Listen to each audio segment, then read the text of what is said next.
जरा तसव्वुर करें, एक शख्स जो खुद को खुदा कहता था, एक शख्स जिसके एक इशारे पर लाखों इंसान कांप उठते थे, एक शख्स जिसके महलात सोने से चमकते थे, जिसकी फौजें उफुक तक फैली होती थीं, और फिर वही शख्स पानी में डूबते हुए चीख रहा था, मैं ईमान लाता हूं, मैं ईमान लाता हूं उस खुदा पर जिस पर बनी इसराइल ईमान लाए।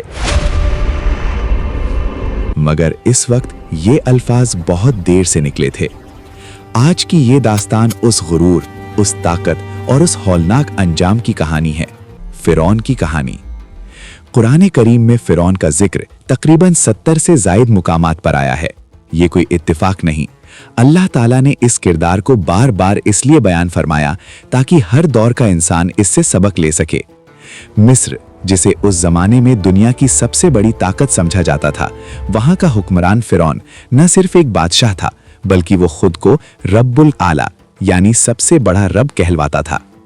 कुरान करीम सूरतुन नाजियात आयत 24 में अल्लाह ताला ने खुद उसके ये अल्फाज नकल फरमाए। फिरौन ने कहा, मैं तुम्हारा सबसे बड़ा रब हूं। ये वो गुरूर था जो तारीख के सफ़हात पर किसी इंसान ने पहले कभी नहीं किया था। मगर अल्लाह ताला की सुन्नत है, जब जुल्म अपनी हद पार करे, जब गुरूर आसमान को छूने लगे, तो फिर अल्लाह का अजाब आता है, खामोशी से, मगर ऐसे कि दुनिया देखती रह जाए। अल्लाह ताला ने हजरत मूसा अलैहिस्सलाम को कोहे तोर पर पुकारा। कुरान करीम सूरत ताहा आयत 17 से 23 में उस मुकद्दस गुफ्तगू का जिक्र है जब अल्लाह ने फरमाया, जाओ फिरौन के पास, बेशक वो सरकश हो गया है। हजरत मूसा अलैहिस्सलाम ने अर्ज किया, ऐ मेरे रब, मेरा सीना खोल दे, मेरा काम आसान कर दे और मेरी जबान की गिरा सुलझा दे। ये एक नबी की दुआ थी, एक ऐसे शख्स की दुआ जो जानता था कि सामने दुनिया का सबसे ताकतवर जालिम खड़ा है। अल्लाह ने उन्हें दो निशानियां दी, असा और यदे बेजा, और उन्हें फिरौन के दरबार में भेजा। जब हजरत मूसा अलैहिस्सलाम फिरौन के सामने खड़े हुए और अल्लाह का पैगाम सुनाया, तो फिरौन ने कहकहा लगाया। उसने अपने वजीर हामान को हुक्म दिया। सूरतुल कसस आयत 38 में अल्लाह ने ये मंजर बयान फरमाया। फिरौन ने कहा, ए हामान, मेरे लिए ईंटें पकाओ और एक ऊंचा महल बनाओ, शायद मैं मूसा के खुदा तक पहुंच जाऊं। ये वो तकब्बुर था जो अक्ल को अंधा कर देता है। फिर जादूगरों का बड़ा मुकाबला हुआ। सूरतुश शुआरा आयत 45 से 46 में बयान है कि जब हजरत मूसा अलैहिस्सलाम ने अपना असा फेंका तो उसने तमाम जादू निगल लिया और जादूगर खुद सजदे में गिर पड़े, मगर फिरौन ना माना।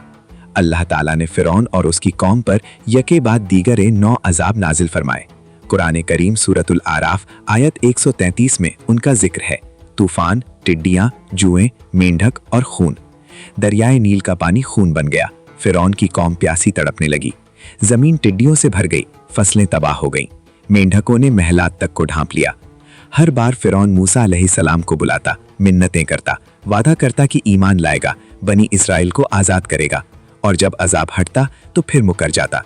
यही वो मोहलत है जो अल्लाह देता है, मगर जब ये मोहलत खत्म हो जाए तो फिर कोई दूसरी मोहलत नहीं मिलती। अल्लाह के हुक्म से हजरत मूसा अलैहिस्सलाम ने एक रात बनी इसराइल को लेकर मिस्र छोड़ा। कुरान करीम सूरतुश शुआरा आयत 52 में अल्लाह का ये हुक्म मौजूद है, हमने मूसा को वही की, रातों रात मेरे बंदों को लेकर निकल जा। मगर फिरौन को जैसे ही खबर हुई, उसने अपनी पूरी फौज को जमा किया, हजारों घोड़े, हजारों सिपाही, और फिरौन खुद सबसे आगे। वो समझ रहा था, ये गुलाम भाग रहे हैं, मैं इन्हें कैसे जाने दे सकता हूँ। समुद्र की लहरों की गरज, हवा का शोर, दिलों को हिला देने वाला लम्हा। बनी इसराइल समुद्र के किनारे पहुंचे। आगे बेकरा समुद्र, पीछे फिरौन की फौज। लोगों के दिलों में खौफ समा गया। सूरत शुआरा आयत 61 में है कि उन्होंने कहा, हम तो पकड़े गए। मगर हजरत मूसा अलैहिस्सलाम ने फरमाया, आयत 62 में अल्लाह ने ये अल्फाज नकल किए, हरगिज नहीं, मेरे साथ मेरा रब है, वो मुझे रास्ता दिखाएगा। अल्लाह का हुक्म हुआ, असा मारो, और फिर वो हुआ जो तारीख में पहले कभी ना देखा था। समुद्र फट गया, 12 रास्ते बन गए खुश्क जमीन पर, और बनी इसराइल चल पड़े। फिरौन ने देखा और फिर भी ना माना। उसने अपनी फौज के साथ समुद्र में कदम रखा, और जब आखिरी बनी इसराइली बाहर निकला, अल्लाह ने समुद्र को हुक्म दिया और पानी की दीवारें गिर पड़ी। फिरौन और उसकी पूरी फौज डूबने लगी। तब उस आखिरी लम्हे में फिरौन ने पुकारा। कुरान करीम सूरत यूनुस आयत 90 में अल्लाह ताला ने ये मंजर महफूज फरमाया, यहाँ तक कि जब उसे डूबने ने आ लिया तो कहने लगा, मैं ईमान लाता हूँ कि उसके सिवा कोई माबूद नहीं जिस पर बनी इसराइल ईमान लाए, और मैं मुसलमानों में से हूँ। मगर अल्लाह ने फरमाया, सूरत यूनुस आयत 91, क्या अब जबकि पहले नाफरमानी करता रहा और तू फसाद करने वालों में से था, और फिर फिरौन पानी में डूब गया हमेशा के लिए। मगर कहानी यहाँ खत्म नहीं होती।